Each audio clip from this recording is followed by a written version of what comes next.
En 1822, en una playa de Italia, el cuerpo de un poeta ardía en una hoguera. Su esposa observaba desde lejos. Tenía 25 años y ya había enterrado a 3 hijos. Cuando las llamas se extinguieron, alguien notó algo extraño. El corazón no se había consumido. Mary Shelley lo recogió con sus propias manos, lo envolvió en seda y lo guardó en su escritorio durante 29 años, hasta el día de su muerte. La misma mujer que escribió sobre un científico obsesionado con robar partes de cadáveres, terminó guardando un corazón humano junto a sus manuscritos. ¿Coincidencia? No, porque Frankenstein nunca fue ciencia ficción, fue una confesión, y para entenderla, hay que volver al principio. Londres, 1797. Europa tiembla. Las cabezas ruedan en Francia. El rey británico pierde la razón, y el viejo mundo parece derrumbarse. En medio de ese caos, nace una niña destinada a desafiar no solo a su tiempo, sino a la imaginación humana. Su nombre era Mary Wollstonecraft Godwin. El destino la marcó desde el primer día. Su madre, la brillante escritora Mary Wollstonecraft, autora de Vindicación de los Derechos de la Mujer, uno de los textos más revolucionarios del siglo XVIII, murió apenas 11 días después de dar a luz. La causa fue una infección, algo tan simple como que los médicos no se lavaban las manos. Así, Mary creció en una casa donde el aire olía a duelo y donde el silencio era una forma de memoria. Su padre, William Godwin, filósofo radical y enemigo del poder establecido, llenó el hogar de libros, ideas y visitantes ilustres. Pero entre tanto pensamiento y tanta política, la pequeña Mary aprendió algo que ningún libro enseña, que la libertad puede convivir con la pérdida y que el amor, a veces, es solo otra forma de ausencia. Hay algo que los biógrafos nunca han sabido explicar del todo. ¿Por qué una niña de 5 años pasaba horas sola en un cementerio? La respuesta estaba tallada en piedra. Mary aprendió a leer allí, no con libros infantiles, sino trazando con sus pequeños dedos las letras grabadas en la lápida de su madre. M, A, R, I, el mismo nombre que ella llevaba.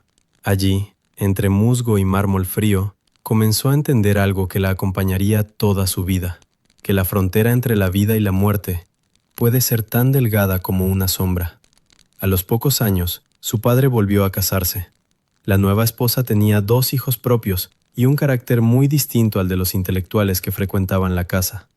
Las tensiones no tardaron en aparecer. Mary, brillante e imaginativa, parecía fuera de lugar en un hogar donde el cariño era escaso y las comparaciones constantes. Pero Godwin reconocía el talento de su hija. La educó de una manera poco común para una joven de su tiempo. Filosofía, literatura, historia antigua.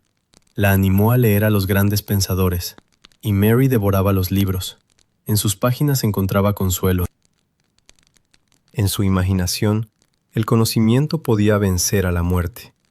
A los 14 años, Mary enfermó gravemente. Sufría erupciones en la piel, fiebres y un dolor persistente que la mantenía en cama durante semanas. Algunos creen que fue eczema, otros una infección.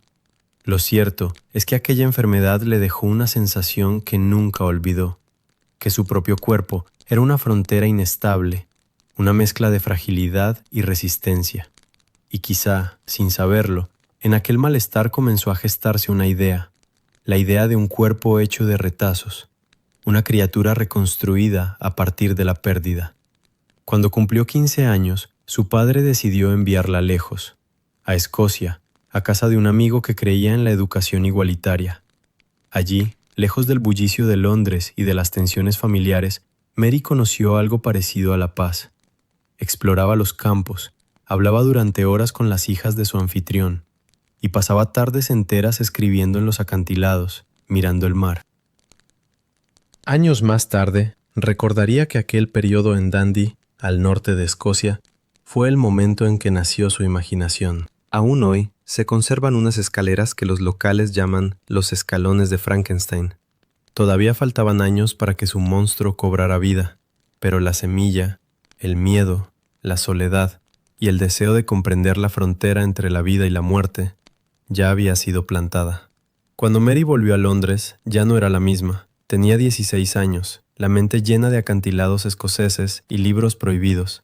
No sabía que en pocas semanas conocería al hombre que destruiría su reputación, le daría 4 hijos y moriría en sus brazos antes de cumplir los 30. Se llamaba Percy Bysshe Shelley y estaba casado. Percy era brillante, impulsivo y desafiante.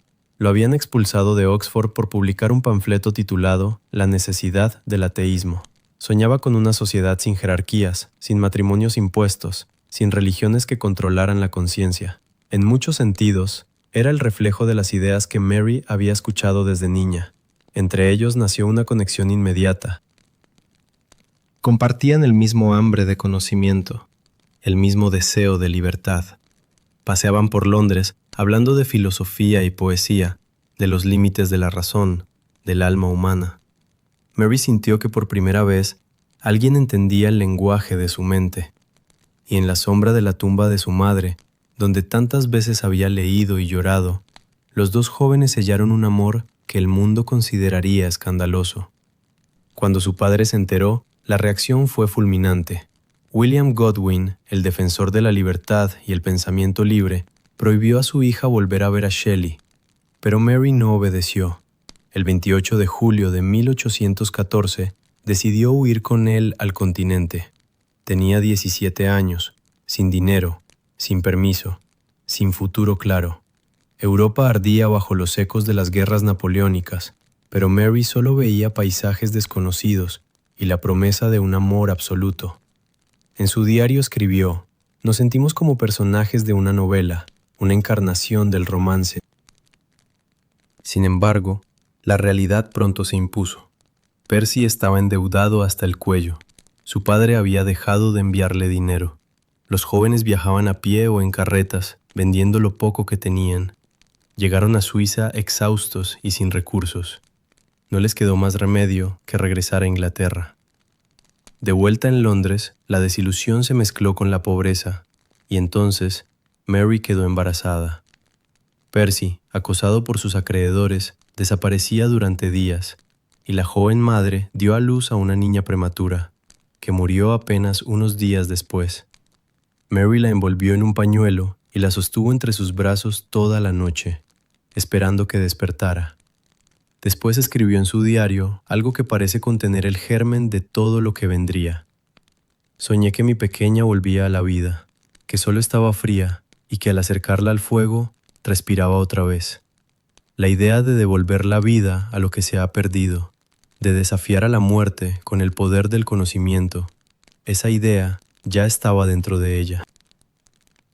Para entender lo que vino después, hay que entender la época. A comienzos del siglo XIX, Europa despertaba con una nueva fe: la ciencia. Las revoluciones habían sacudido tronos, y ahora la humanidad quería sacudir algo aún más grande: las leyes de la naturaleza. 1803, Londres, un anfiteatro lleno de espectadores elegantes. En el centro, sobre una mesa de mármol, el cuerpo de un hombre ejecutado esa misma mañana. Un científico llamado Giovanni Aldini conecta cables a la mandíbula del cadáver, aplica corriente eléctrica, y entonces el muerto abre los ojos. No estaba vivo, por supuesto, era solo un espasmo muscular, pero los asistentes no lo sabían. Varios se desmayaron. Uno, según cuentan, murió de un infarto allí mismo. Lo llamaban galvanismo, la idea de que la electricidad podía ser el secreto de la vida. Mary Shelley tenía 6 años cuando esto ocurrió, pero las historias de aquel experimento circulaban por Londres como leyendas, y 15 años después, en una noche de tormenta en Suiza, esas historias volverían a ella. El verano de 1816 debería haber sido cálido, pero un volcán en Indonesia había oscurecido los cielos del mundo entero. En Europa no había sol, solo lluvia, frío y una oscuridad que parecía no terminar nunca. Lo llamaron el año sin verano. Mary, Percy y Claire Clairmont, la hermanastra de Mary, llegaron a Suiza buscando descanso. Lo que encontraron fue una mansión junto al lago Le Mans. Un poeta famoso con demasiado vino y una apuesta que cambiaría la historia de la literatura. Lord Byron había alquilado la Villa Diodati. Su médico personal, John Polidori, lo acompañaba. Encerrados por las tormentas, pasaban las noches leyendo historias de terror alemanas, hablando de filosofía, de poesía y, sobre todo, del poder de la vida y la muerte. Hasta que una noche, Byron lanzó un desafío. Cada uno de nosotros escribirá una historia de terror.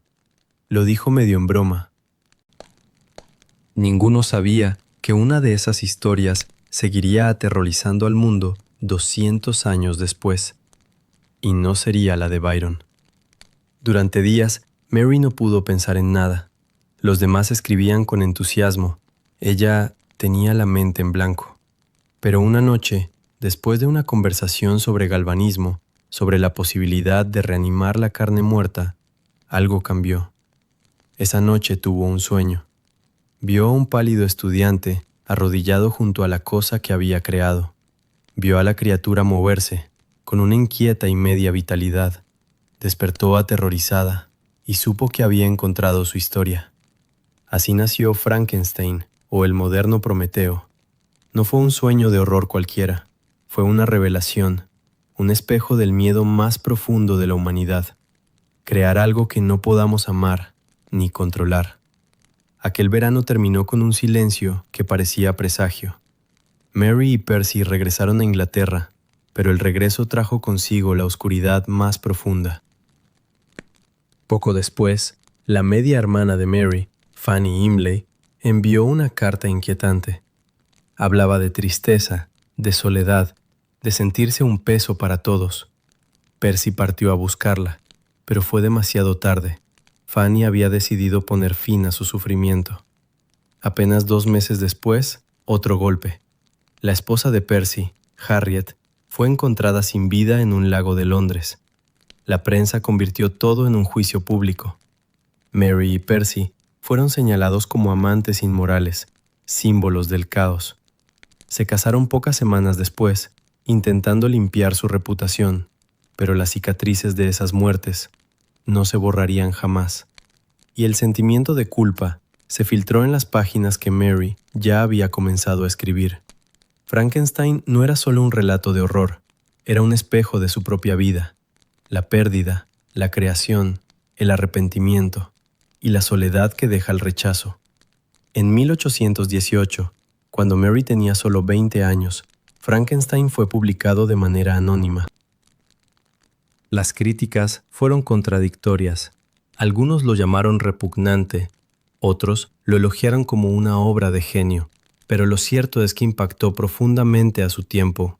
Una novela sobre la vida y la muerte, sobre el poder de la ciencia, pero también sobre la responsabilidad del creador. Después de la publicación, Mary y Percy dejaron Inglaterra, buscaban una nueva vida en Italia, pero Italia no les trajo paz. En 1818 murió su hija Clara, víctima de disentería.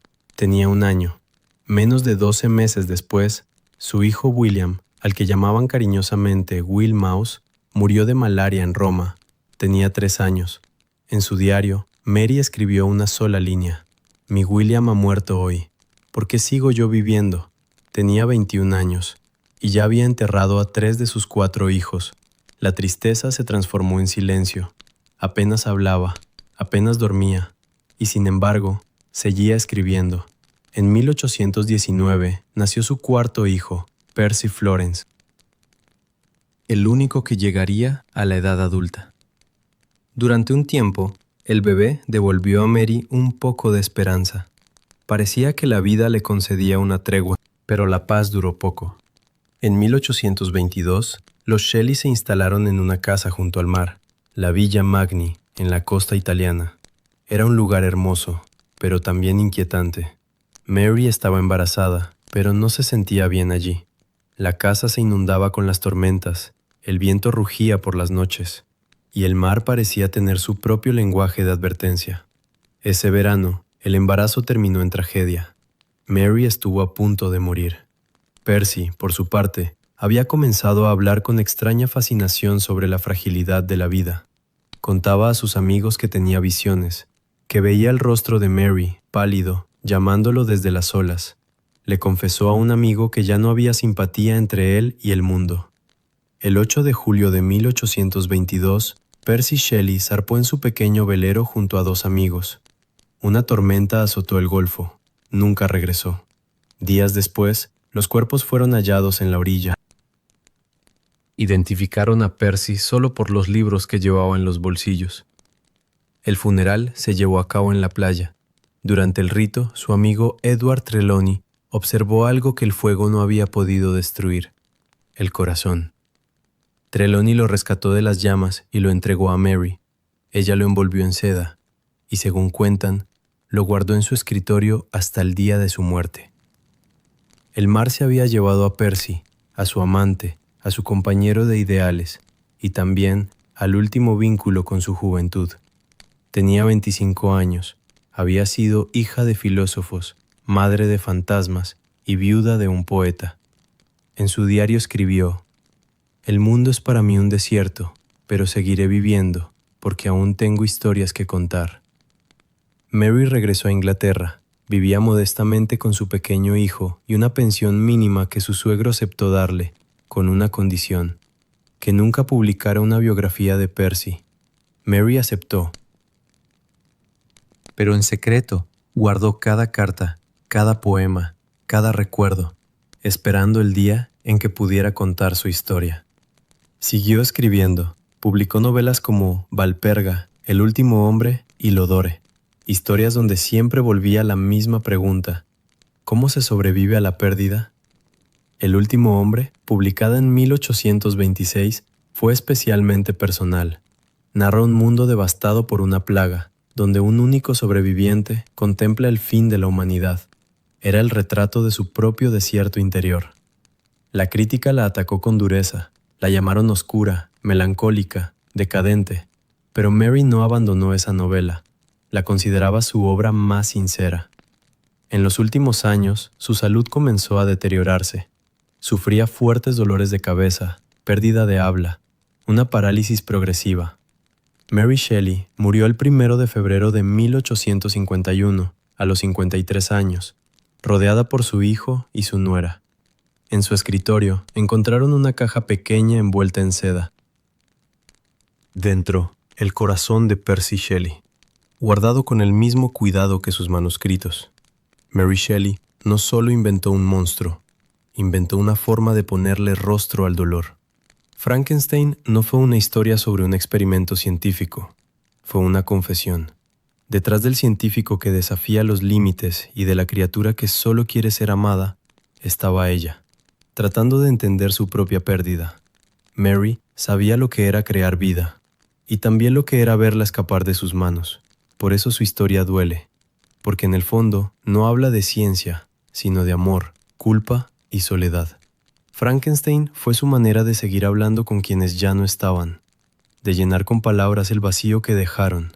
La vida, escribió una vez, aunque sea solo un cúmulo de dolor, es un bien del que no quiero prescindir. Quizás sin saberlo, Mary no solo dio vida a su criatura, también se dio una nueva vida a sí misma, porque cada vez que alguien abre su libro, ella vuelve. Y su voz nos hace la misma pregunta que ella intentó responder toda su vida. ¿Qué significa, realmente, estar vivo? Si te ha fascinado esta historia, si quieres descubrir más intrigas que el tiempo intentó enterrar, suscríbete al canal. Cuéntame en los comentarios desde qué rincón del mundo me acompañas. Y dime, ¿conocías la verdadera historia detrás de Mary Shelley?